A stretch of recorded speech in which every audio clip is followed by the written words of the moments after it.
fazer a leitura então, meus irmãos. Carta de Paulo, primeira carta de Paulo aos Coríntios, no capítulo 9. Diz assim, irmão, nós vamos ler, como temos feito estes domingos, até o verso 14, do verso 1 ao 14.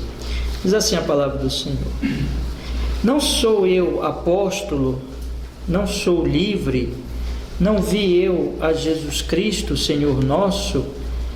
Não sois vós a minha obra no Senhor? Se eu não sou apóstolo para os outros, ao menos o sou para vós, porque vós sois o selo do meu apostolado no Senhor. Esta é a minha defesa para com os que me condenam. Não temos nós direito de comer e beber?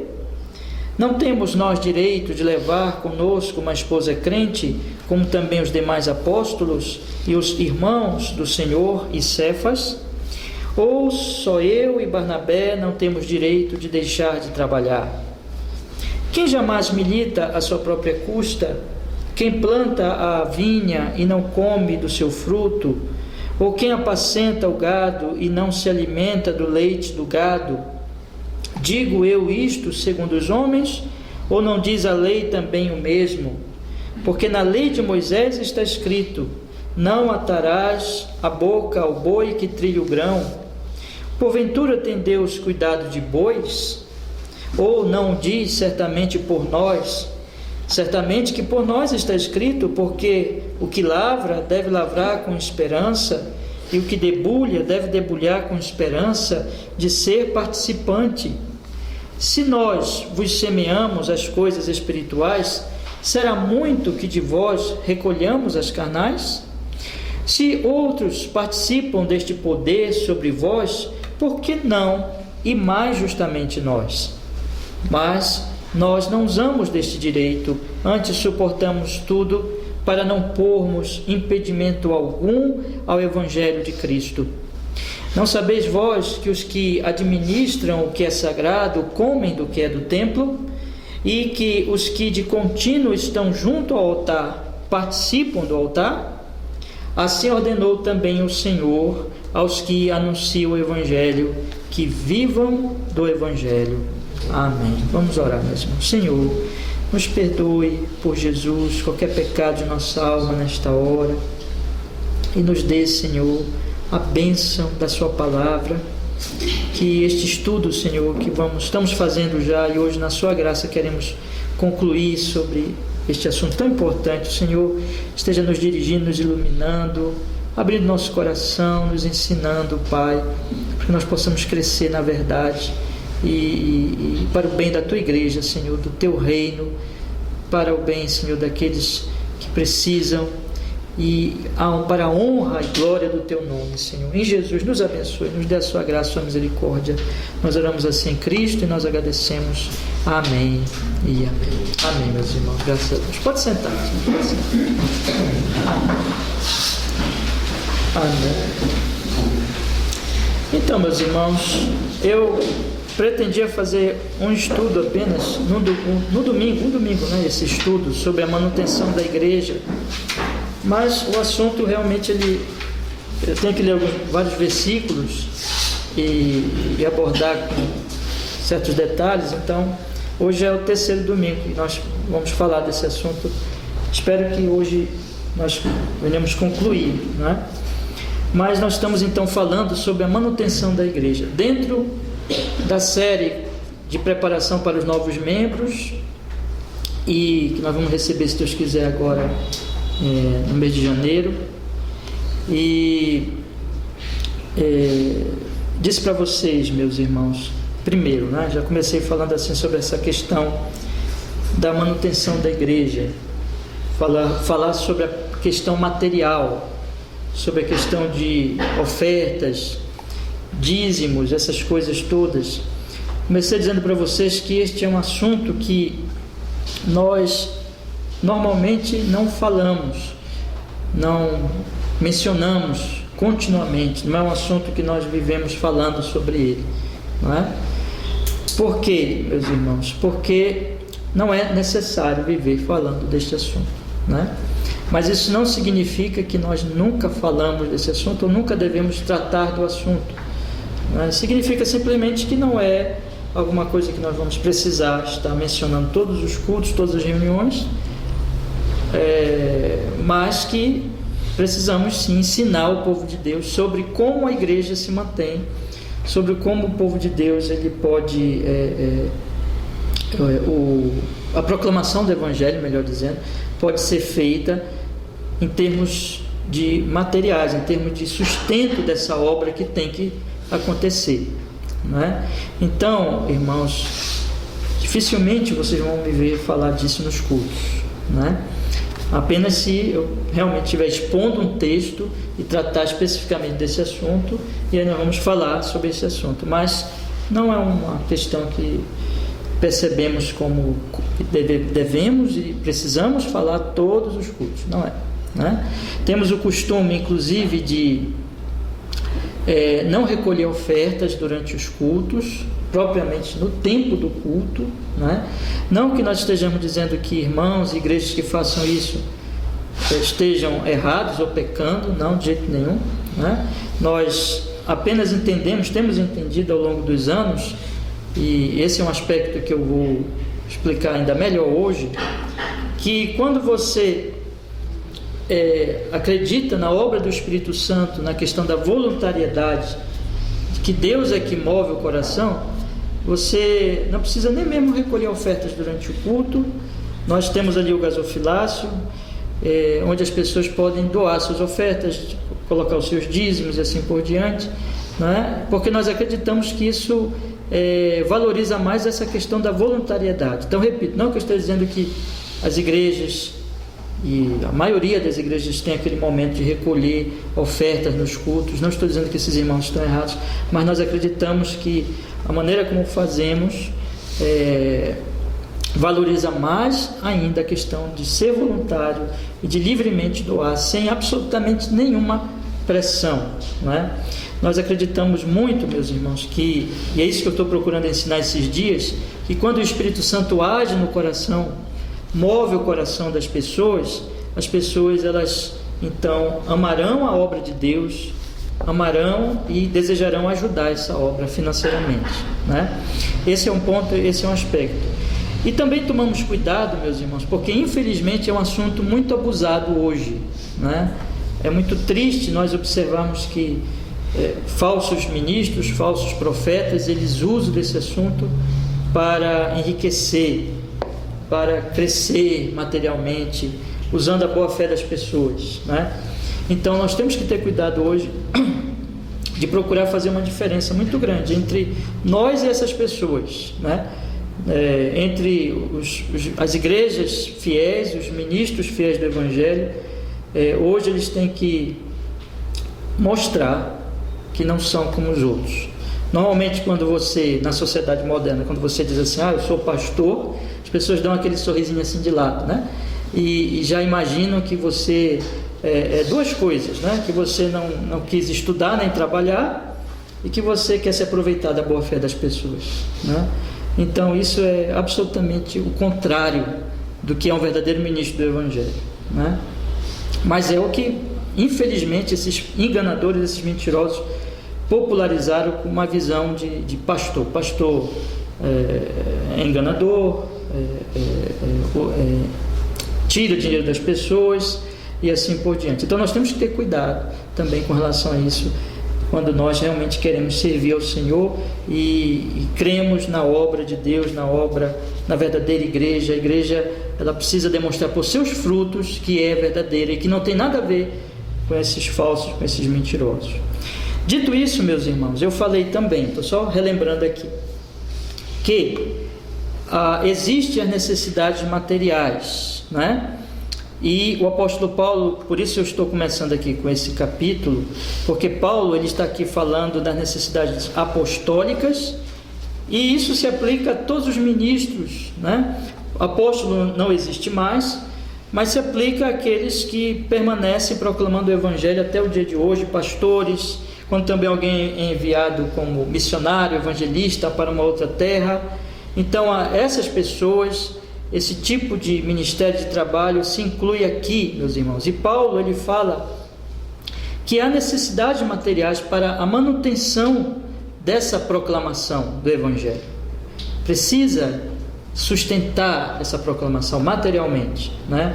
A riqueza é espiritual, a palavra é espiritual, mas há, para que se sustente essa pregação, essa proclamação espiritual, entra também a questão material, o sustento material.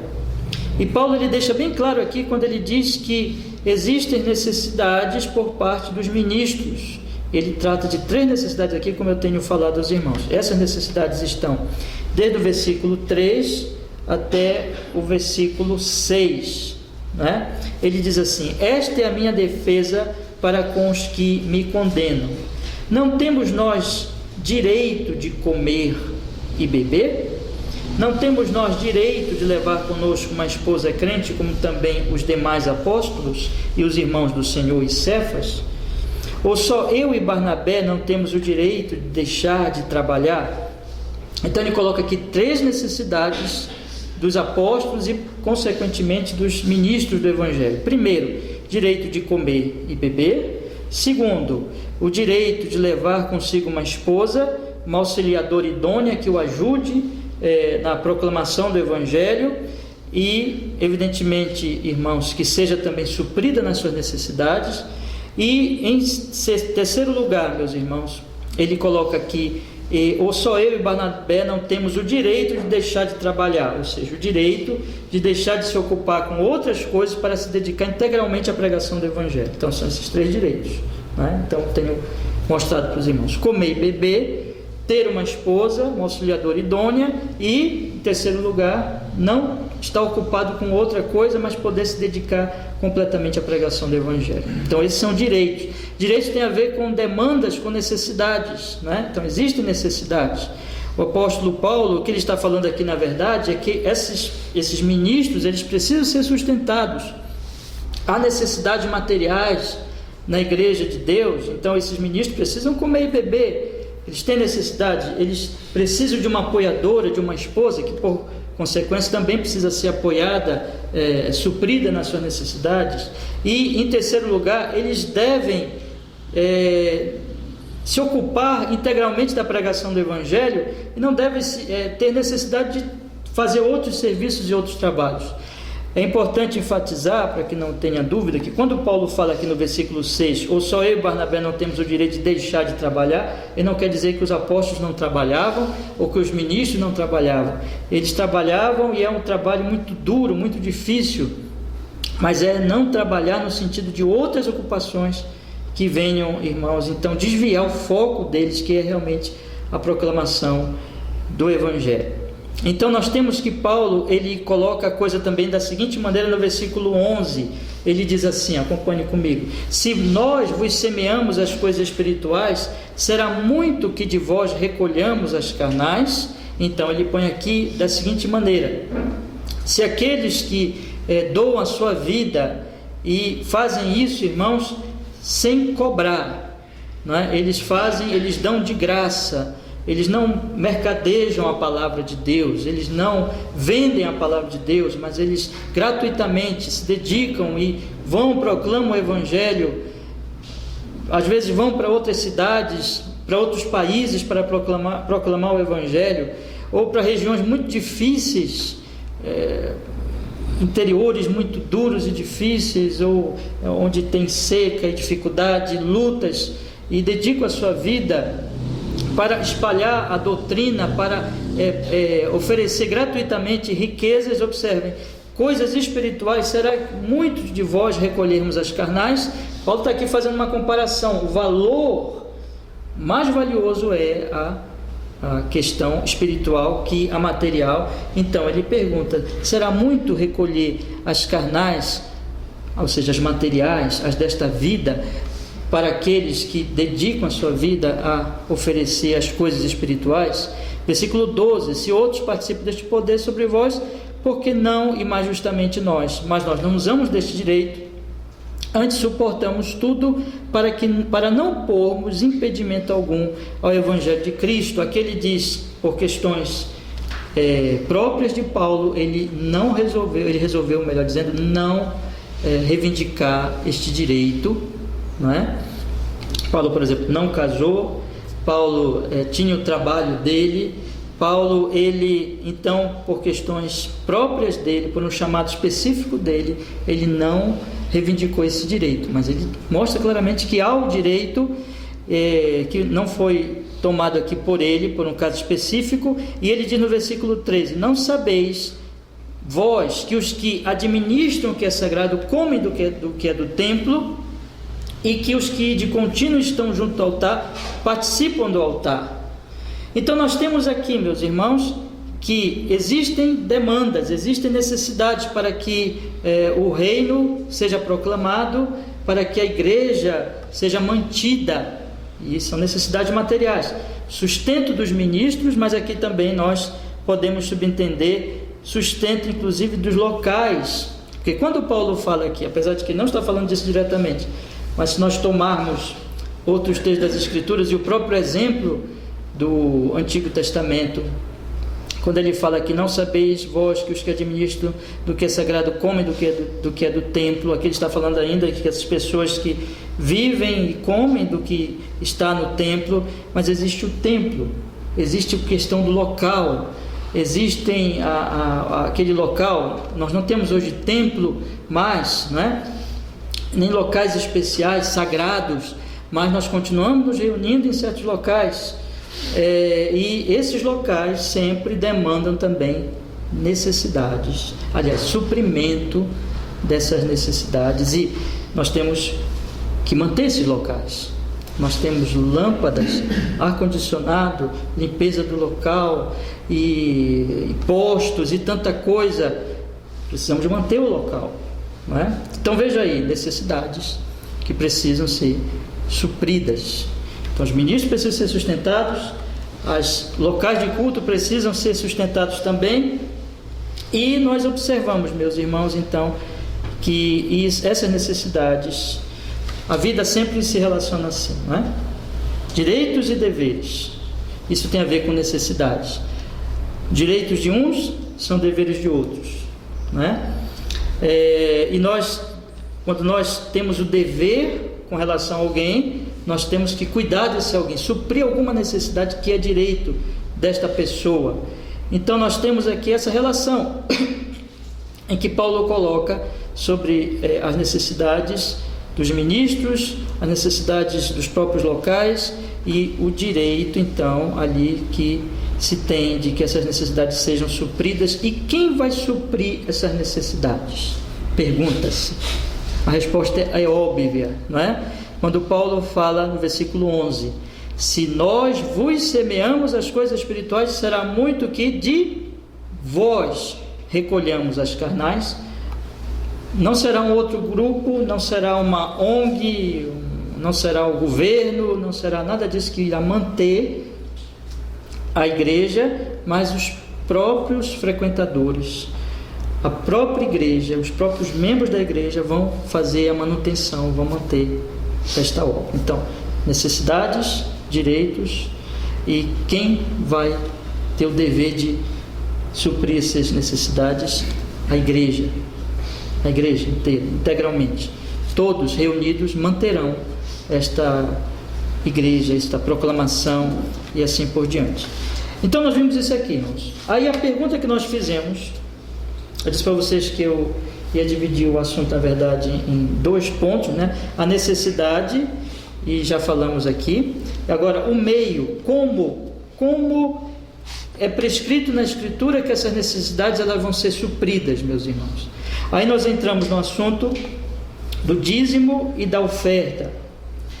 Eu dividi o assunto, irmãos, em termos de olharmos primeiro para o Antigo Testamento, e semana passada nós olhamos para o Antigo Testamento, e depois para o Novo Testamento. E hoje eu preciso olhar com os irmãos para o Novo Testamento, o que o Novo Testamento ele fala sobre. Então, como essas necessidades serão supridas? Na Escritura Sagrada, nós vamos observar então que, como eu disse, é o povo de Deus que sempre vai suprir essas necessidades. No Antigo Testamento, o povo de Israel; no Novo Testamento, a igreja. Então nós temos que o método, vamos dizer assim, ou o meio que o Senhor Deus estabeleceu para a satisfação dessas necessidades, meus irmãos, sempre vai aparecer ali o dízimo, não é? E nós estudamos que o dízimo ele vai aparecer já com Abraão e com Jacó. Eu só vou ler rapidamente, irmãos, alguns textos, não é? Para nós relembrarmos. Não vou ler todos, mas é importante que nós leamos alguns para que nós tenhamos mais firmemente na mente o que eu vou continuar a falar hoje. Então, abra comigo aí, por favor. Gênesis 14, 20. Gênesis 14, 20. Gênesis 14, 20.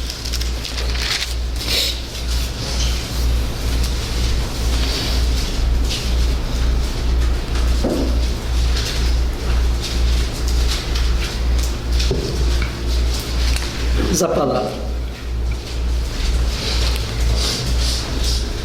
e bendito seja o Deus Altíssimo, que entregou os teus inimigos nas tuas mãos, e Abraão deu-lhe o dízimo de tudo. A quem? Versículo 19. Vou ler do 18 para pegarmos bem. Diz assim: e Melquisedeque, rei de Salém, trouxe-lhe pão e vinho, e era este sacerdote do Deus Altíssimo, e abençoou e disse: bendito seja Abraão pelo Deus Altíssimo, possuidor dos céus e da terra, e bendito seja o Deus Altíssimo, que entregou os teus inimigos nas tuas mãos, e Abraão deu-lhe o dízimo de tudo. Então, o dízimo aparece já aqui, com Abraão dando a Melquisedeque. O outro exemplo que nós demos ainda muito lá primitivo, muito lá antigo, está em Jacó, no capítulo 28, no versículo 22, 28, no versículo 22, 28, no versículo 22, que diz: Jacó, depois de receber uma revelação de Deus, ele faz um voto com Deus. Ele está fugindo do seu irmão, ele está em viagem, e ele faz um voto com Deus, e ele diz no verso, vamos ler do 20 ao 22, e Jacó fez um voto dizendo: se Deus for comigo e me guardar nesta viagem que eu faço, e me der pão para comer e veste para vestir, e eu em paz tornar a casa de meu pai, o Senhor me será por Deus, e esta pedra que tenho posto por coluna será a casa de Deus, e de tudo quanto me deres certamente te darei o dízimo. Então nós temos aqui, meus irmãos, nos patriarcas, o dízimo vai aparecer.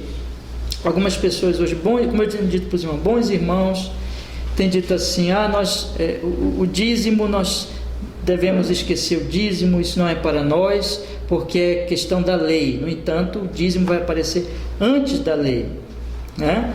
E o que eu estou procurando mostrar aos irmãos é que a questão, irmãos, do ofertar, do dizimar para a causa de Deus, irmãos, ela vai sempre estar marcada por esse dízimo nas Escrituras, né? Agora vamos continuar aqui. Eu falei para os irmãos que na lei, o que vai acontecer na lei de Moisés? Na lei vai se sistematizar, organizar a questão do dízimo e das ofertas. E na verdade vai sistematizar aquilo que já vinha sendo praticado anteriormente, e no caso aqui pelos patriarcas. Observe, irmãos, que eu coloquei para vocês algumas perguntas que nós deveríamos responder sobre o que, a quem e para que era o dízimo na lei de Moisés. O que é o dízimo? Levítico 27:30. Levítico 27:30. Levítico 27:30.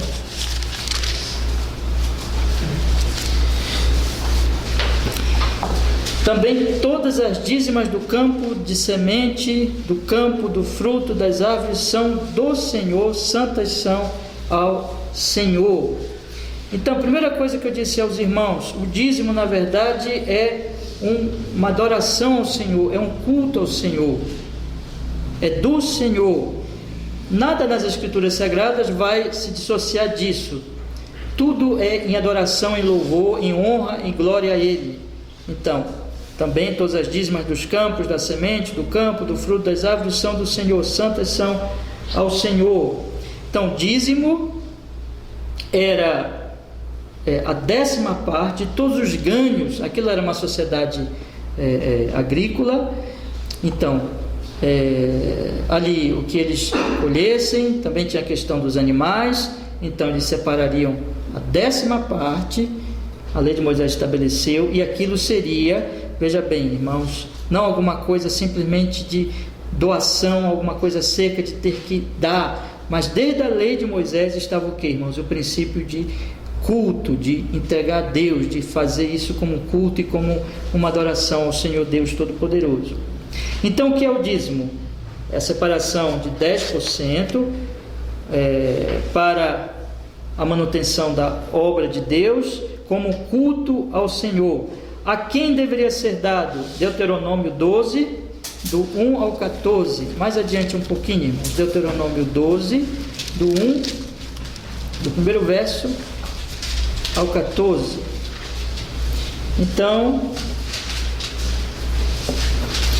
estes são os estatutos e os juízos que tereis cuidado em cumprir na terra que vos deu o Senhor Deus de vossos pais, para possuir todos os dias que viveis sobre a terra. Totalmente destruireis todos os lugares onde as nações que possuireis serviram os seus deuses, sobre altas montanhas, sobre os outeiros, debaixo de todas as árvores frondosas, derrubarei os seus altares, e assim por diante. E lá diz o versículo 4: assim não fareis ao Senhor vosso Deus, mas o lugar em que o Senhor vosso Deus escolher de todas as vossas tribos, para ali pôr o seu nome, buscareis para a sua habitação, e ali vireis, e ali trareis os vossos holocaustos, os vossos sacrifícios, e os vossos dízimos, e as vossas ofertas alçadas, e a oferta alçada, da vossa mão, e vossos votos, e as vossas ofertas voluntárias, e os primogênitos das vossas vacas e das vossas ovelhas, e ali comereis perante o Senhor vosso Deus, e vos alegrareis. Então, haveria um local onde o povo levaria as ofertas, os sacrifícios, inclusive os dízimos. Era o templo, ainda não existia o templo aqui, mas seria construído posteriormente.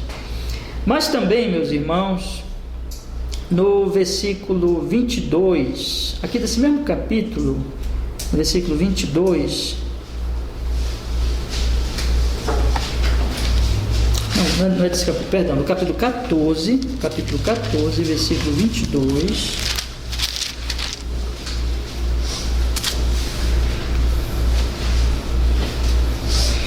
diz aqui no versículo 22 e 23: certamente darás os dízimos de todo o fruto da tua semente, que cada ano se recolher do campo, e perante o Senhor teu Deus, no lugar que escolher para ali fazer habitar o seu nome, comerás os dízimos do teu grão, do teu mosto, do teu azeite, teus primogênitos das tuas vacas, das tuas ovelhas, para que aprendas a temer o Senhor teu Deus todos os dias. Então, seria trazido a este local.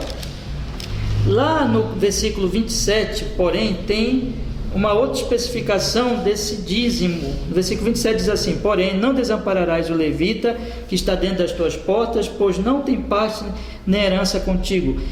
Tinha uma especificação de um dízimo, que provavelmente era o mesmo dízimo, só que de 3 em 3 anos ele teria, vamos dizer assim, um direcionamento um pouco diferente. No versículo 28 diz assim: ao fim de 3 anos tirarás todos os dízimos da tua colheita no mesmo ano e os recolherás dentro das tuas portas. Então, teria o local para receber esse dízimo, o templo, mas de 3 em 3 anos ficaria nos próprios locais ali, onde haveria um local específico em cada comunidade, cidade, onde o povo de Israel traria os seus dízimos.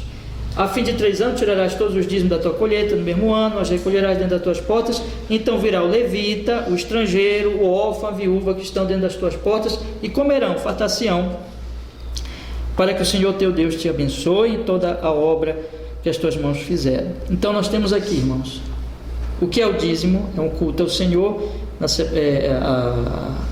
doar 10% dos ganhos de uma pessoa. Para onde deveriam ser levados ou doados? Ao templo, e de 3 em 3 anos a próprias portas do povo, para a manutenção do levita, do estrangeiro, do órfão e da viúva, e assim por diante. Terceira pergunta, irmãos: para que era o dízimo? Essas perguntas então respondi semana passada. Números 18, 21. Números 18, 21.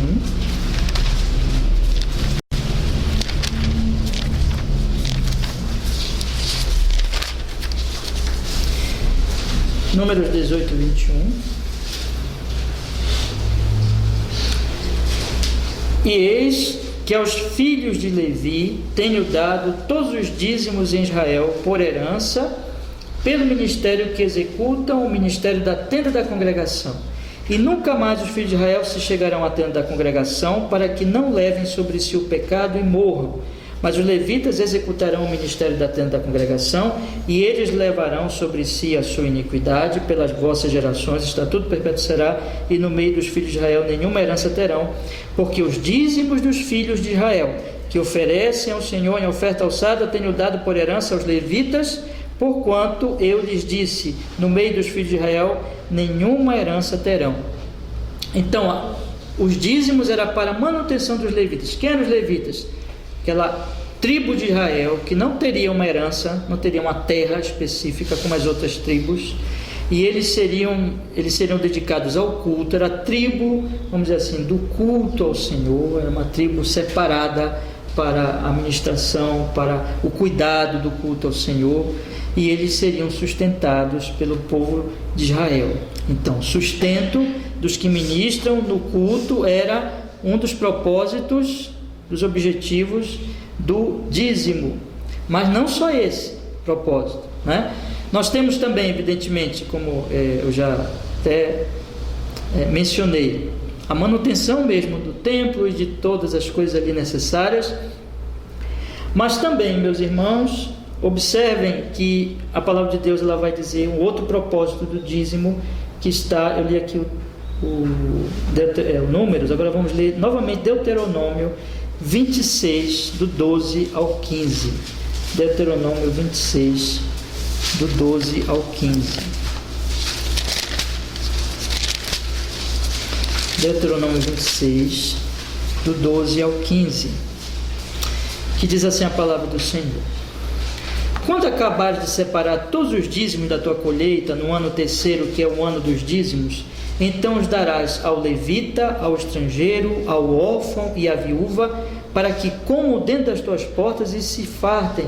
E dirás perante o Senhor teu Deus: tirei da minha casa as coisas consagradas e as dei também ao levita e ao estrangeiro e ao órfão e à viúva, conforme a todos os teus mandamentos que me tens ordenado. Não transgredi os teus mandamentos, nem deles me esqueci. Delas não comi no meu luto, nem delas nada tirei quando imundo, nem delas dei para os mortos. Obedeci à voz do Senhor meu Deus, conforme tudo o que me ordenaste tenho feito. Nós já vimos isso lá, quando no local de culto, aliás, de 3 em 3 anos, nos próprios locais, deveria ser separado o dízimo para o levita, mas também para o órfão e a viúva. E aqui nós temos, irmãos, 3 classes, na verdade 4 classes que deveriam ser supridas pelo dízimo.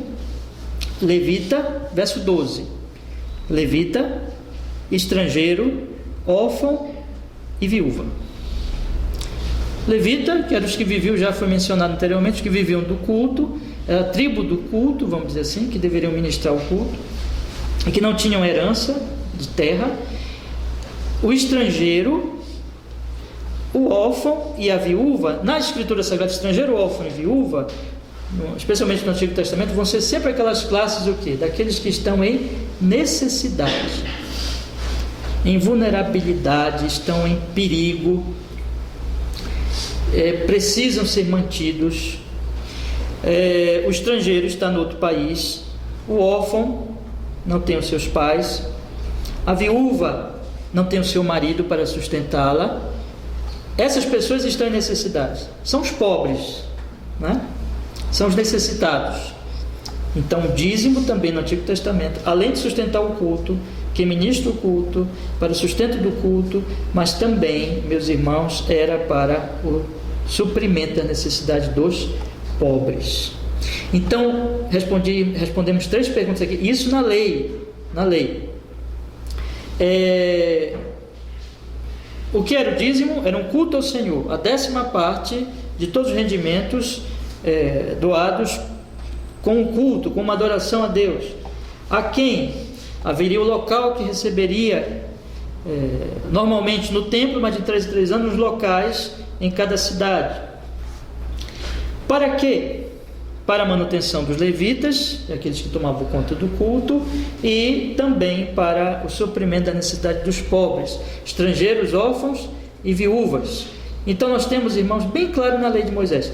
Agora, se você for pensar, você vai encontrar isso naqueles 2 exemplos de dízimo, de dizimar, em Jacó, aliás, em Abraão e Jacó? Sim. Por quê? Eles também, quando é que Abraão faz a sua doação para Melquisedeque?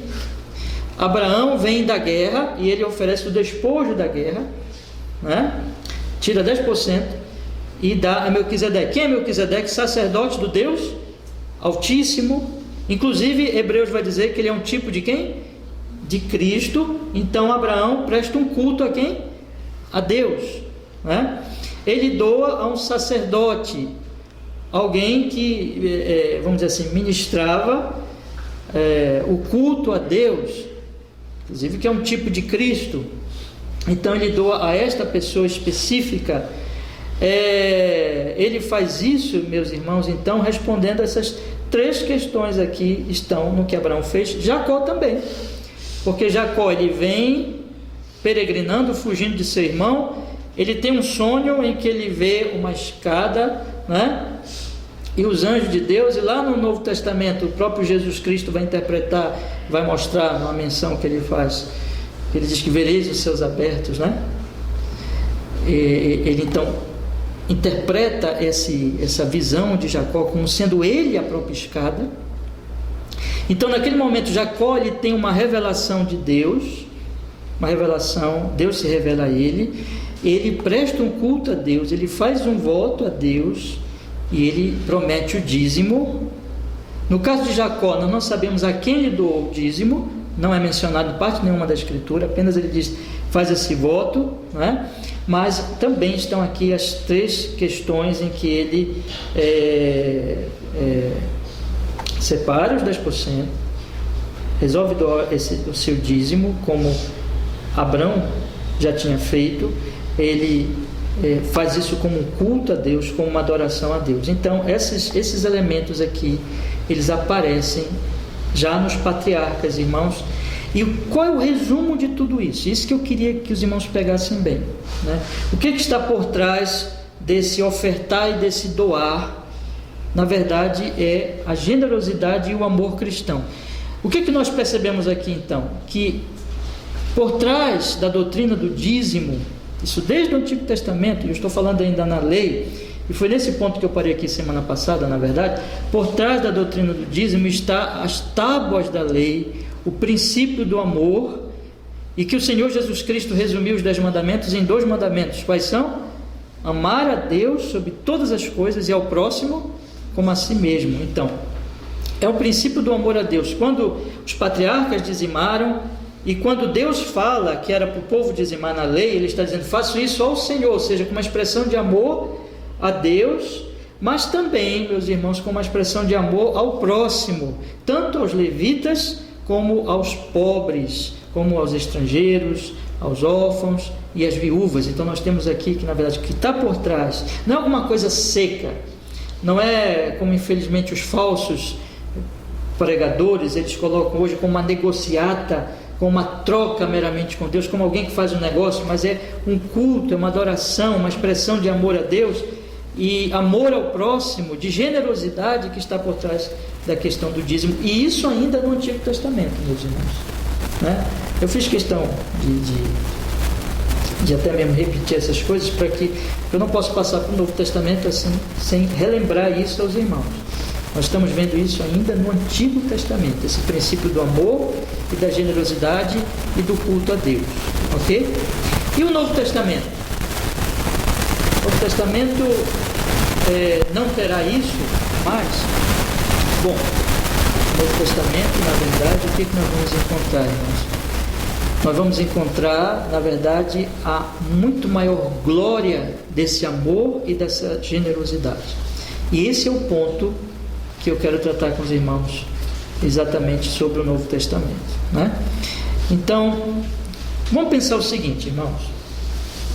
A doutrina da aliança, pensar na carta aos Hebreus. Eu estudei aqui com vocês por vários meses, na verdade foram 2 anos, a carta aos Hebreus. Nós estudamos, sei que nós encerramos em 2018, né? Acho que nós estudamos 2017, 2018, até antes, na verdade. Nós estudamos a carta aos Hebreus. E o que nós observamos que a carta aos Hebreus ela apresenta? Ela diz assim, ela trata a antiga aliança como alguma coisa provisória e como algo, na verdade, que está simbolizando, tipificando a glória da nova aliança. Tudo que você vai observar na Escritura é o seguinte: no Antigo Testamento tem as promessas, tem os tipos, né? Mas no Novo Testamento tem o cumprimento dessas promessas, cumpre-se essas promessas, e nós temos os antítipos, que são exatamente esses cumprimentos das promessas.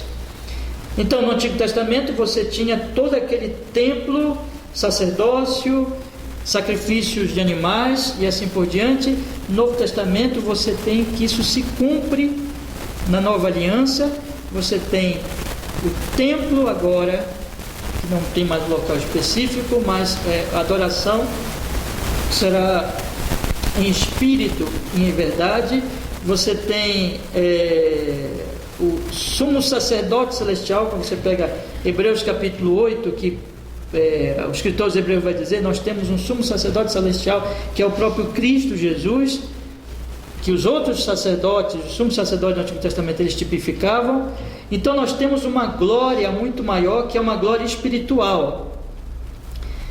Sempre na Bíblia a glória está tipificada, vamos dizer assim, no Antigo Testamento, mas ela aparece em toda a sua plenitude, poder e beleza no Novo Testamento. No Antigo Testamento o culto era muito complexo, muito cheio de leis, né? E era muito, em certo sentido, materialista. Tinha que ter o tabernáculo, tinha que ter os sacrifícios, o povo tinha que ver alguma coisa. No Novo Testamento não. No Novo Testamento o culto é espiritual, a glória do culto é exatamente essa, espiritual. O que eu quero dizer para os irmãos é o seguinte: no Antigo Testamento é sempre, vamos dizer assim, é sempre menos que o Novo, né? A glória do Novo é muito maior. Isso que nós observamos aqui, que está na lei de Moisés, sobre a generosidade, e isso que está por trás do dízimo e das ofertas, que já aparece tão belamente no Antigo Testamento, em termos de amor a Deus e amor ao próximo. Você vê, por exemplo, uma nação como Israel se preocupar com o estrangeiro. A Bíblia é tão mal falada, né? É tão difamada, mas se preocupar com o estrangeiro, se preocupar com os órfãos e as viúvas, ter o cuidado com essas pessoas. Mas nós vamos ver no Novo Testamento, evidentemente, isso vai aparecer de uma maneira muito mais gloriosa, muito mais generosa, porque nós estamos falando do Novo Testamento. Por que essa diferença, meus irmãos? Porque no Antigo Testamento nem todo mundo era crente, nem todos eram crentes. O que você percebe no Antigo Testamento é que Deus legislou no Antigo Testamento, tendo em conta, irmãos, que ali Israel, nem todos eram realmente salvos, eleitos, crentes, mas trabalhava-se ali com um povo misto, com um povo em que havia os crentes verdadeiros, como Abraão, né, como Davi, mas haviam também os que estavam ali, que tinham o sangue de Abraão, que tinham a circuncisão física, mas não tinham a circuncisão espiritual, não eram salvos genuinamente, mas estava apenas ali com uma questão meramente racial. E quando Jesus aparece, e eu tenho mostrado isso muito, irmãos, nos nossos estudos no Evangelho de João, que quando Jesus se manifesta, essas pessoas que faziam parte sim da aliança antiga e que estavam dentro da aliança antiga, o que elas fazem quando Jesus aparece? Esse tipo de pessoa rejeitam quem? Cristo. Odeiam a Cristo. Elas eram da antiga aliança. Jesus não nega. Nós acabamos de estudar o texto que Jesus diz assim: eu sei que vocês são descendentes de quem? De Abraão. Vocês de fato são descendentes de Abraão. Vocês de fato têm o sangue dele. Mas vocês não são descendentes no sentido que interessa. Descendente espiritual. Abraão era o pai da fé. Abraão era crente de verdade. Abraão era generoso. Abraão doou o seu dízimo. Abraão tinha as marcas da generosidade, do amor. Abraão era um crente verdadeiro. Mas Jesus olhou para aqueles homens e disse a eles: vocês não. Então, no antigo Israel, o que nós temos, irmãos, é que você percebe muito mais uma imposição de uma lei para regular aquela situação, para que a coisa não se tornasse cada vez pior e desordenada, né? Então Deus impunha aquelas leis para que, vamos dizer assim, irmãos, os ímpios, próprios ímpios entre o povo, tivessem um direcionamento sobre como proceder, mas de fato o espírito da lei, que é o amor, o que está por trás de todas as leis morais, que são os 10 mandamentos, cerimoniais, que são todas essas leis de cerimônia de culto, incluindo o dízimo, e civis em Israel, que eram as leis da nação. O que estava por trás de todas essas leis? Amor a Deus e amor ao próximo. Mas quem pegava esse espírito da lei, quem vivia isso, não eram os ímpios. Os ímpios não conseguem entender isso. Os ímpios não amam a Deus. Os ímpios, eles podem praticar uma lei de maneira seca, mas não como culto a Deus e não como amor ao próximo. Mas quem conhece a Deus, quem ama a Deus, entenderia e sempre entendeu o espírito da lei, que não é apenas alguma coisa, eu tenho que fazer isso, é uma imposição sobre mim, mas é uma alegria fazer isso. Eu amo a Deus, eu amo o próximo. Então os eleitos do Antigo Testamento eram como Abraão, que fazia aquilo com alegria, não é? Que procuravam andar nas leis de Deus, e ali você já percebe vamos dizer assim, que você tem, por exemplo, Davi. Quando Davi escreve, eu estou usando alguns exemplos que nós estamos estudando mais ultimamente. Quando Davi escreve o Salmo 119, o que é o Salmo 119, irmãos? É um crente falando da lei, é um crente falando da lei de Deus com alegria. O ímpio podia falar daquele jeito? Não, de jeito nenhum. Mas o crente amava a lei de Deus, amava os princípios da lei, porque ele entendia o que estava por trás, irmãos, das leis, inclusive das leis cerimoniais, apesar de que elas eram passageiras, no sentido daquele culto todo, aquelas formas e aquelas cerimônias iriam passar, mas o princípio que está por trás de tudo aquilo que é o amor a Deus e o amor ao próximo, que é o princípio moral, permanece. E na verdade, irmãos, foi entendido desde os crentes do Antigo Testamento que faziam aquilo dentro desse espírito da lei, do amor a Deus e amor ao próximo. E isso vai se manifestar muito mais no Novo Testamento, porque no Novo Testamento não é um povo misto. Nós não temos na Nova Aliança povo misto. Nós temos regenerados, crentes, não é? O que o Senhor prometeu na Nova Aliança? Que Ele daria aos que iam participar da Nova Aliança. Não prometeu isso da Antiga, não, mas na Nova Aliança Ele prometeu que os que participariam da Nova Aliança, Ele daria um novo coração. e ele colocaria a sua lei neste coração. Estão entendendo?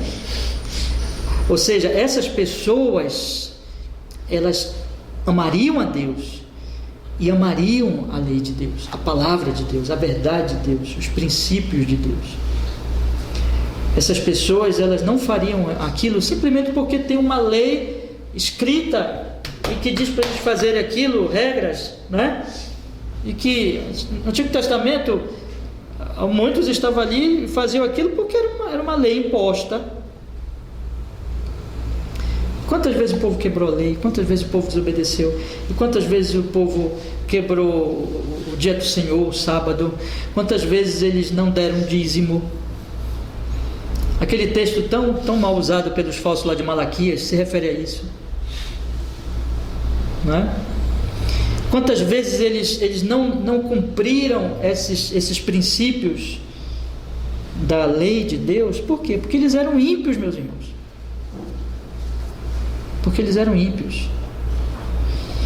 Mas o Senhor diz: o povo da nova aliança será diferente. O povo da nova aliança será, deixa eu colocar uma palavra para vocês agora que eu queria que vocês guardassem: voluntário. Essa palavra é muito preciosa, irmãos. O cristianismo é algo voluntário.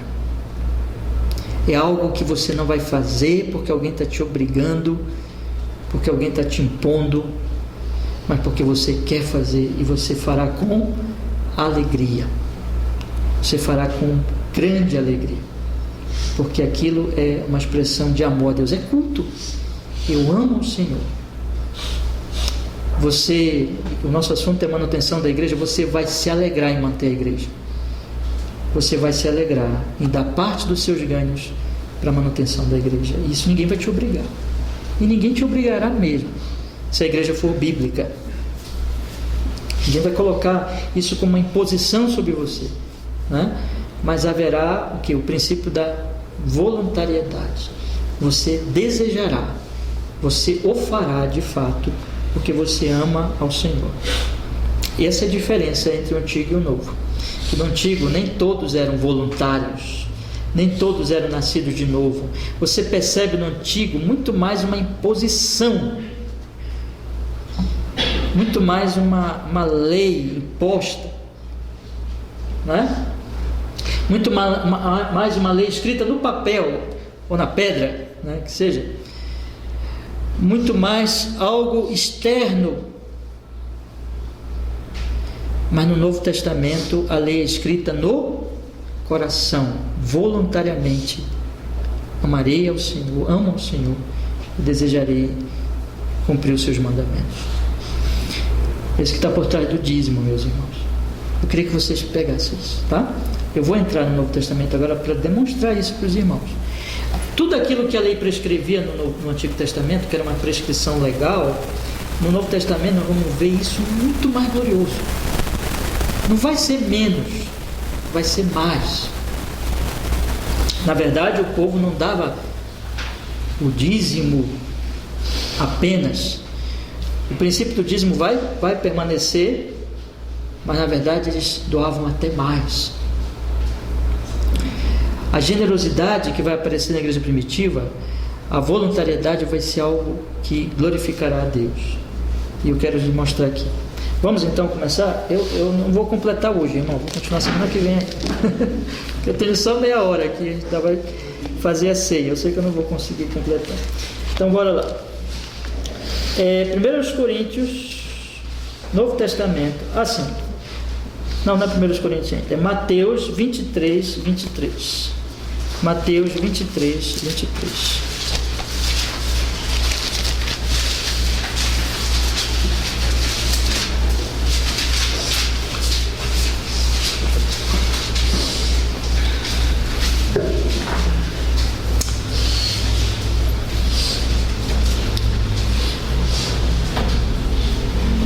Meu primeiro ponto aqui vai ser mostrar para vocês que o dízimo no Novo Testamento será endossado por Cristo e pelos apóstolos, tá? Vamos lá. O primeiro texto é Mateus 23, 23. Diz a palavra do Senhor: Ai de vós, escribas e fariseus, hipócritas, pois que dizimais a hortelã, o endro e o cominho, e desprezais o mais importante, o juízo, a misericórdia e a fé. Deveis, porém, fazer estas coisas e não omitir aquelas. Observem, irmãos, que aqui o Senhor Jesus está falando exatamente dessa hipocrisia dos escribas e fariseus, que eles eram detalhistas em dizimar até do mínimo, né, do dízimo, dizimavam tudo. Mas eles, qual era a característica de um fariseu? A característica de um fariseu era o seguinte, que ele era um legalista. Um legalista, meus irmãos, é alguém que nós poderíamos explicar da seguinte maneira: é alguém que toma uma lei pela lei e quer se justificar na lei, mas que não entende o espírito da lei, que não entende o que está por trás daqueles princípios da lei. Então o fariseu ele era muito específico nos dízimos, ele dava o dízimo de tudo, até das coisas menores, e ele achava que estava cumprindo a lei, Mas Jesus diz que eles esqueciam daqueles princípios mais importantes, irmãos, da própria lei. Veja, vamos ler de novo 23, que diz assim: ai de vós, escribas e fariseus hipócritas, pois que dizimais a hortelã, o endro, o cominho, e desprezais o mais importante da lei. Qual era? O juízo, a misericórdia e a fé. Esse pessoal não tinha, por exemplo, destacar aqui misericórdia. Eles eram homens perversos no coração. Eles não tinham o Espírito Santo. Eles não eram os homens de juízo. Eles não eram homens de misericórdia. Eles não eram crentes. Eles não tinham fé em Deus genuína. Mas eles dizimavam. Veja que aqui é uma lei pela lei. No entanto, o espírito da lei, aquilo que é de mais importante que está na lei, eles não tinham. Aí o Senhor Jesus Cristo, ele diz assim: o que fazer nesse caso?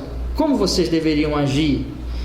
Deveis, porém, fazer estas coisas, isto é, Jesus não está contrariando o dízimo, Jesus não está indo contra o dízimo, mas ele diz: deveis fazer isso sim, dar o dízimo, e não omitir aquilo que é mais importante, aquilo que tem que existir sempre. Inclusive, meus irmãos, como temos estudado aqui, estará ali no princípio da própria lei do dízimo. O que esses homens faziam é o seguinte: era seguir a letra da lei, faziam ali, cumpriam, eram zelosos nisso, mas o princípio, o espírito da misericórdia, do amor e do juízo, eles não obedeciam. Na verdade, eles não cumpriam a lei, porque eles apenas estavam na letra, apenas estavam naquilo que era seco.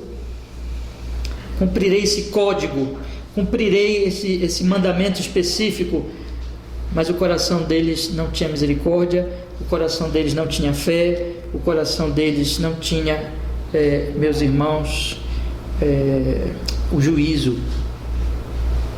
Então o que o Senhor Jesus Cristo diz? Jesus não contraria o dízimo, Jesus não diz que eles estão errados em dar o dízimo, mas Jesus diz: vocês deveriam continuar dando dízimo, mas não esquecendo daquilo que é a essência, o principal da lei, que é a fé, o juízo, a misericórdia e a fé. No versículo 24 ele diz: condutores cegos que coais um mosquito, engolis um camelo. Então aí está a hipocrisia de vocês. Então, meus irmãos, o Senhor Jesus Cristo no Novo Testamento, ele não contraria o dízimo, ele endossa o dízimo, mas ele mostra, na verdade, que o dízimo não pode ser somente como uma coisa isolada, destacada e só com uma lei única em que a pessoa vai cumprir aquilo ali de forma legalista, de forma seca, desamorosa, sem misericórdia, sem juízo, mas que ele deve fazer, inclusive dar o dízimo e todas as outras prescrições que a lei dava, tendo, irmãos, ali o principal da própria lei, que era o juízo, a misericórdia e a fé. Guardem isso, tá?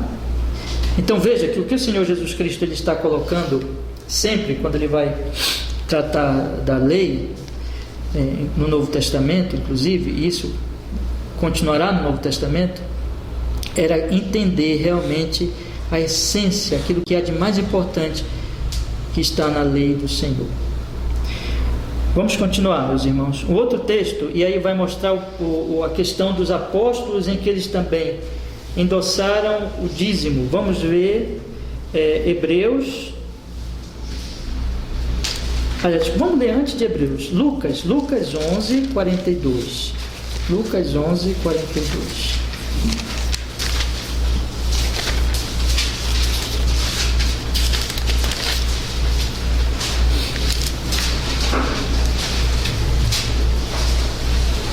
Então, para confirmar, é um texto paralelo. Mas há de vós, fariseus, que dizimais a hortelã e a arruda e toda a hortaliça, e desprezais o juízo e o amor de Deus. Veja, importava fazer estas coisas e não deixar as outras. Vou ler de novo. Mas há de vós, fariseus, que dizimais a hortelã, a arruda e toda a hortaliça, e desprezais o juízo e o amor de Deus. Importava fazer estas coisas e não deixar as outras. O Senhor Jesus não foi contra o dízimo. O Senhor Jesus Cristo disse que o dízimo deveria ser corrigido e doado dentro de um princípio mais profundo que meramente dar o dízimo, que seria o quê? O juízo, o amor a Deus, o amor de Deus. Envolve a misericórdia, envolve tudo aquilo que nós temos estudado, que estava por trás do próprio dízimo no Antigo Testamento, como um culto a Deus, como apoio aos levitas, aos órfãos e às viúvas. Então, meus irmãos, eu queria que vocês guardassem aqui, tá? Repetindo, o Senhor Jesus Cristo, ele assume aquilo que é de essência da lei. Ele diz assim: vejam, vocês legalistas, vocês pegam meramente a lei do dízimo e dizem, nós estamos cumprindo a lei. Não, porque vocês esquecem do amor, da misericórdia e do juízo. Então Jesus diz assim: não deem o dízimo, não ofertem mais, não doem mais, não ajudem mais ninguém, e apenas exerçam amor, misericórdia e juízo. Não, ele diz: não, continuem fazendo isso, sendo que vocês estarão fazendo isso também cumprindo o que é de essência na lei, ou seja, o juízo e o amor. O que significa, na verdade, é que se aquele que toma uma lei do dízimo meramente e diz assim, cumpra essa lei, como se fosse apenas isso, e diz, estou obedecendo a Deus, o Senhor diz, não está obedecendo a Deus. Mas isso tem que ser feito dentro de um princípio muito mais profundo que do amor e do juízo. Ok? Está claro para os irmãos isso? Está claro? Tá? Agora, irmãos, vamos ver Hebreus agora. Agora, Hebreus capítulo 7, versículo 2. Hebreus capítulo 7, versículo 2.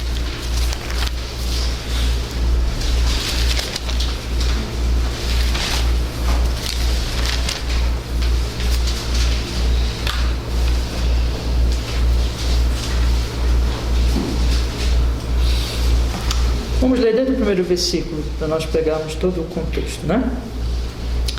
Que diz assim: porque este Melquisedeque, que era rei de Salém, sacerdote do Deus Altíssimo, e que saiu ao encontro de Abraão, quando ele regressava da matança dos reis, e o abençoou, a quem também Abraão deu o dízimo de tudo, e primeiramente por interpretação, rei de justiça, e depois também rei de Salém, que é o rei da paz, sem pai, sem mãe, sem genealogia, não tendo princípio de dias, nem fim de vida, mas sendo feito semelhante ao Filho de Deus, permanece sacerdote para sempre.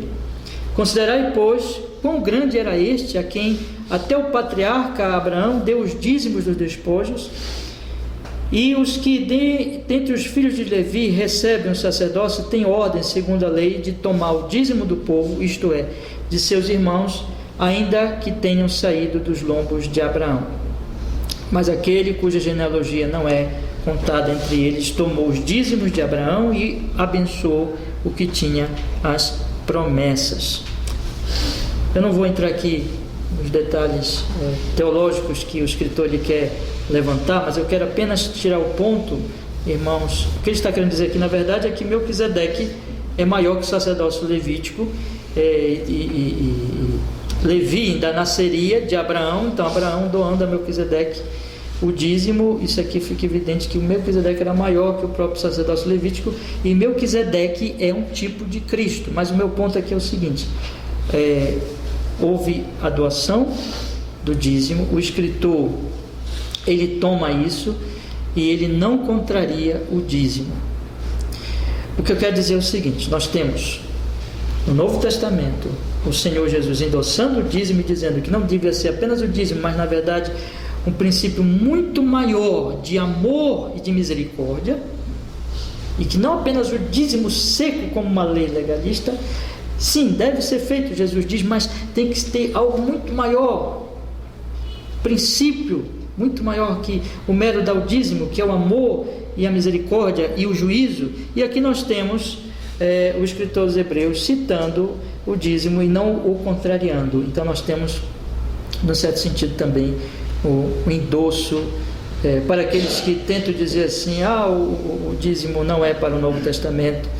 Na verdade, meus irmãos, há um endosso nesses dois textos aqui a respeito do dízimo. E o que nós vamos ver agora vamos entrar na prática de como eles faziam as doações deles no Novo Testamento. Nós vamos ver que eles cumpriram aquilo que Jesus disse, ou seja, nós vamos ver na igreja primitiva a glória dessa misericórdia, desse amor de Deus e desse juízo, dessa justiça na igreja primitiva, em que eles vão não meramente doar o dízimo como era feito pelos legalistas, mesmo no Antigo Testamento, pelos hipócritas do tempo de Cristo, mas que eles vão fazer as suas doações tendo um princípio muito mais glorioso do amor de Deus e da misericórdia de Deus. Então o que nós vamos encontrar no Novo Testamento? Observe, irmãos. No Novo Testamento nós vamos observar este amor de Deus e este juízo e esta misericórdia na questão de que eles vão ser muito mais generosos do que os do Antigo Testamento, mostrando essa glória do Evangelho e da Nova Aliança. Vamos ver então qual era a prática dos crentes do Antigo Testamento quanto à questão das doações. E aí eu quero responder algumas perguntas aqui, irmãos, agora no Novo Testamento. Eu respondi algumas perguntas no Antigo, eu vou procurar responder algumas perguntas no Novo, e vou procurar, irmãos, nessas perguntas, estabelecer a doutrina aqui do dízimo e das ofertas no Novo Testamento.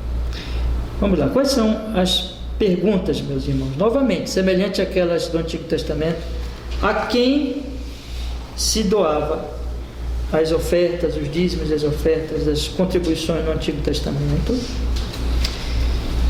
Para que eram essas ofertas, dízimos, contribuições no Antigo Testamento, Novo Testamento, perdão?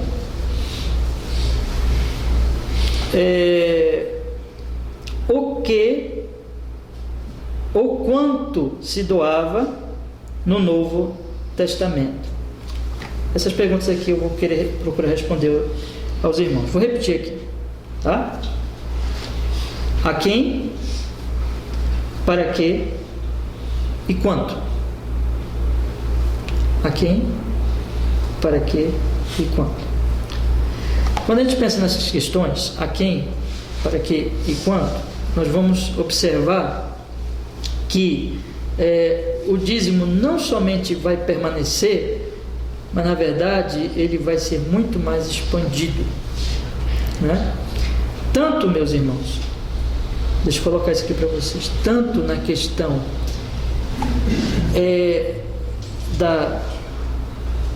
do princípio do coração que estava envolvido, e aí entra a voluntariedade, como na própria quantidade de doações. Então é como se nós pudéssemos ilustrar o seguinte, meus irmãos. Eu não vou nem usar a ilustração, vou apenas fazer uma comparação. Quando você olha para o Antigo Testamento, você vê assim, tinha o dízimo, tinha a lei, tinha o princípio que estava por trás, que é aquilo que nós mostramos, que era o culto a Deus e a generosidade, o amor ao próximo, né? Jesus Cristo vai endossar isso aqui no Novo e vai acusar os fariseus de que eles não faziam isso, eles pegavam apenas a lei do dízimo como algo legalista e seco, sem ter aquele princípio todo da essência da lei por trás, não é? Mas no Novo Testamento não, isso vai como que explodir, mostrando a glória do amor a Deus e do amor ao próximo. Vamos ver agora na prática então, meus irmãos. A primeira pergunta: a quem esses dízimos essas ofertas elas eram doadas? Vamos ver. 1 aos Coríntios 16.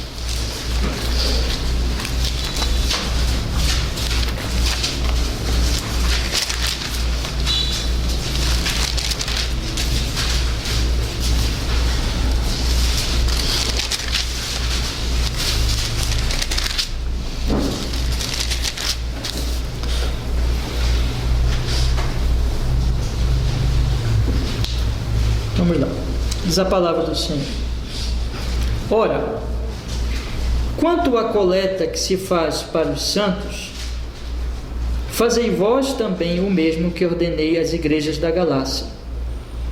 No primeiro dia da semana, cada um de vós ponha de parte o que puder ajuntar conforme a sua prosperidade, para que não se façam as coletas quando eu chegar. E quando tiver chegado, mandarei os que por cartas aprovardes para levar a vossa dádiva a Jerusalém. Vamos observar então aqui, meus irmãos, a primeira pergunta: a quem? Não é? Observem que desde a igreja primitiva tinha uma organização.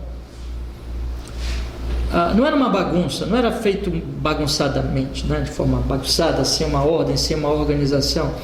Como no Antigo Testamento, o que você observa no Antigo Testamento? Quando tinha a questão dos dízimos, das ofertas, havia uma organização, havia os locais, havia o templo, havia o sacerdócio para receber. Eu nem citei hoje, mas citei semana passada, havia o dízimo dos dízimos. O que era o dízimo dos dízimos? O povo de Israel dizimava aos levitas, e os levitas dizimavam ao sacerdote. Então era o dízimo dos dízimos. Então ali tinha, meus irmãos, uma organização no Antigo Testamento: o local, as pessoas que receberiam e a administração daqueles recursos, não é? O dízimo de 3 em 3 anos, da mesma forma, tinha o local. Aquilo também não era feito de qualquer maneira, mas havia o local, havia o tempo certo, havia ali a administração daqueles recursos. No Novo Testamento nós vamos descobrir como é que esses dízimos deveriam ser doados, como é que essas ofertas ou essas contribuições deveriam ser doadas, essas coletas deveriam ser feitas e organizadas. Cada um faria a sua maneira.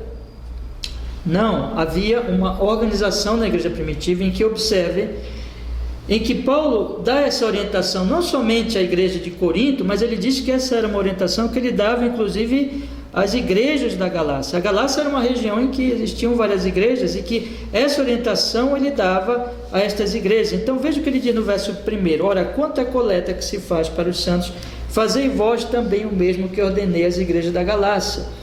No primeiro dia da semana, cada um de vós ponha de parte o que puder ajuntar, conforme a sua prosperidade, para que não se façam as coletas quando eu chegar.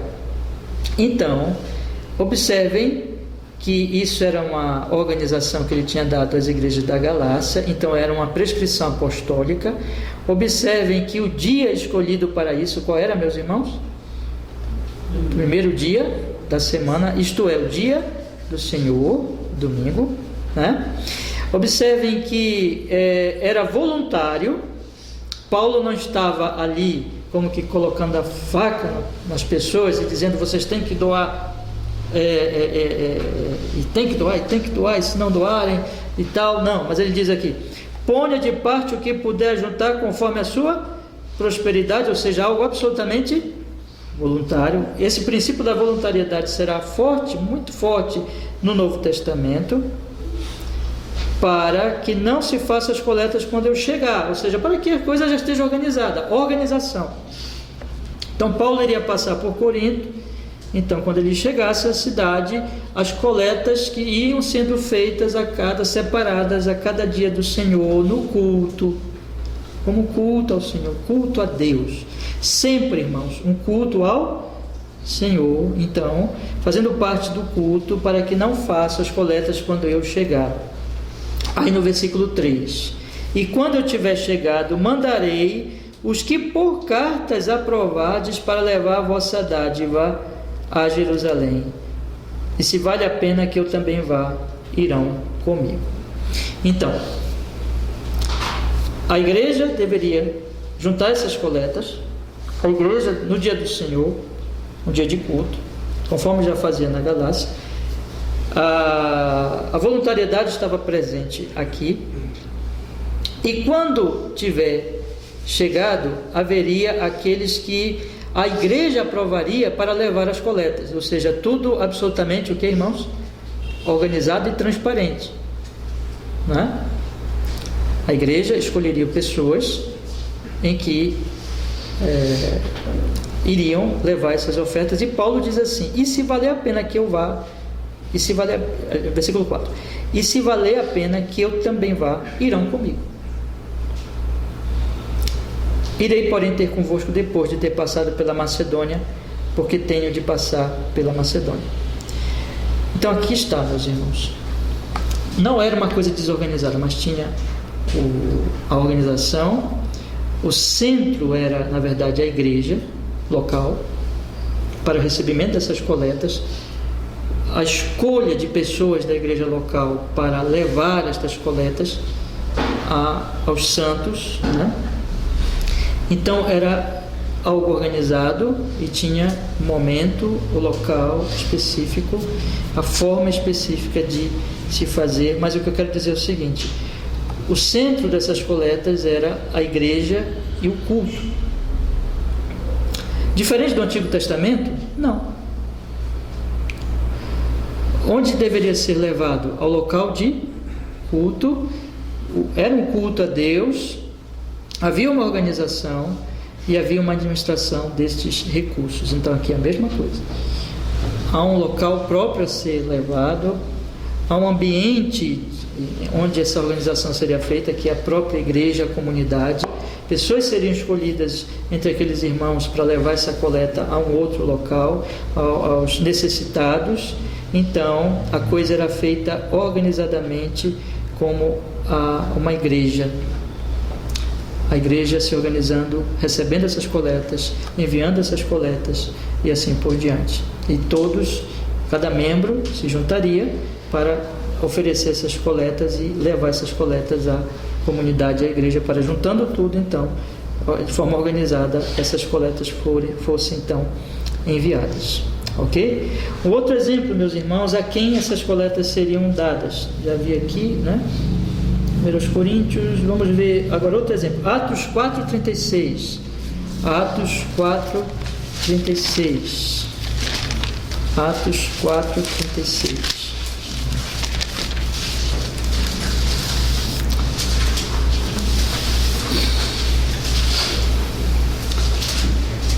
Hoje não vai dar mais tempo, mas eu queria que vocês... Eu vou deixar uma tarefinha para vocês pensarem aqui na semana. Vou deixar vocês pensarem nisso, aí eu vou comentar no estudo da semana que vem, tá? Qual é a diferença entre Barnabé e Ananias e Safira do capítulo 5? Barnabé fez uma doação, Ananias e Safira fizeram também uma doação aqui no capítulo 5, mas qual é a diferença entre um e outro? Para vocês pensarem, tá bom? Pensa aí na semana, e semana que vem, se Deus quiser, nós vamos tratar aqui desse assunto. Então veja, irmãos, no capítulo 4, no versículo 33, vamos ler, pegar bem o contexto, diz a Escritura: e os apóstolos davam com grande poder testemunho da ressurreição do Senhor Jesus, e em todos eles havia abundante graça. Não havia, pois, entre eles necessitado algum, porque todos os que possuíam herdades ou casas, vendendo-as, traziam ao preço do que fora vendido e depositavam onde, irmãos? Aos pés dos apóstolos. Repartia-se a cada um segundo a necessidade que cada um tinha. Então José, chamado pelo apóstolo Barnabé, que traduzido é filho de consolação, levita, natural de Chipre, possuindo uma herdade, vendeu-a e trouxe o preço e o depositou aos pés dos apóstolos. Observe, irmãos, então. Eu vou ficar por aqui hoje, mas a primeira pergunta eu já queria deixar respondida. Como é que as coletas eram feitas e as ofertas e as contribuições eram doadas no Novo Testamento? A pessoa fazia o que quisesse. Eu vou dar minha contribuição para quem eu quiser, individualmente. Não que isso não possa ser feito, tá, irmãos? Não que essa generosidade individual, vamos dizer assim, mais particular, não possa ser feita e possa ser realizada. Sim, pode sim. Mas como é que era em termos de organização na igreja primitiva, se dizendo, nós estamos tratando da manutenção do que, irmãos? Da igreja. Então como é que era feito? Era desorganizado? Não. Desde a igreja primitiva, desde os primeiros tempos, aqui nós estamos no capítulo 4 de Atos. As ofertas, as contribuições, o dinheiro era trazido aos pés dos apóstolos. Barnabé trouxe aos pés dos apóstolos. Paulo fala depois, muito tempo depois, já estamos lá em 1 Coríntios 16, o princípio continua, a prática continua. No primeiro dia da semana, dia do Senhor, se coletaria e se juntaria tudo quando Paulo, o apóstolo, viesse. Então tinha uma organização, igreja escolhendo quem levaria as ofertas e tudo. Aqui está. Então nós temos que o local apropriado, vamos dizer assim, na igreja primitiva, e de forma organizada era o próprio ambiente da igreja, os locais onde a igreja se reunia, né? Naquele tempo não tinham ainda lugares, a igreja não tinha ainda lugares próprios, né? Porque a igreja era clandestina, a igreja se reunia clandestinamente. Mas mesmo naquelas circunstâncias aonde os cristãos se reuniam, meus irmãos, ali, então, e tendo uma administração, tendo uma liderança, no caso, próprios apóstolos, no caso de Corinto, a liderança da igreja, inclusive a igreja deveria escolher pessoas para levar as coletas, mas isso ficaria na administração da igreja, esses recursos seriam administrados pela igreja. Então nós temos que os locais ou o ambiente de doação é a igreja. Essa é a resposta que eu queria que vocês guardassem. Semana que vem, e tudo feito com grande organização, seriedade, né? E eu queria que vocês guardassem isso. Semana que vem nós vamos tratar das questões, vamos dizer assim, mais teológicas, né? Que estão por trás dessas doações no Novo Testamento. Aí nós vamos responder a pergunta: para quê? E o quanto? Você diz teológica, pastor? Sim, porque esse para quê e esse o quanto mostra o que está por trás da doutrina aqui, das coletas, das ofertas, e podemos também acreditar, irmão, do dízimo no Novo Testamento. O que eu queria antecipar, já falei semana passada, que na verdade o dízimo nós formos comparar o que aconteceu no Antigo Testamento com o Novo Testamento, o dízimo aparece ali como algo mínimo em termos de generosidade e de doações, e que muito mais vai aparecer no Novo Testamento. Na semana que vem a gente vai continuar. E queria que vocês pensassem nisso, tá? A diferença entre Barnabé, do versículo 36 e 37, e Ananias e Safira, do verso 1 até aí o verso 7. Não, verso 10, né? Que acaba de contar a história, a trágica morte desse casal, né? Então, pense na diferença entre esses doaram. Barnabé doou, Ananias e Safira também doaram, mas não foi a mesma coisa. Que o Senhor nos abençoe, que o Senhor nos guie, irmãos, nesse estudo, pela sua misericórdia. Vamos orar.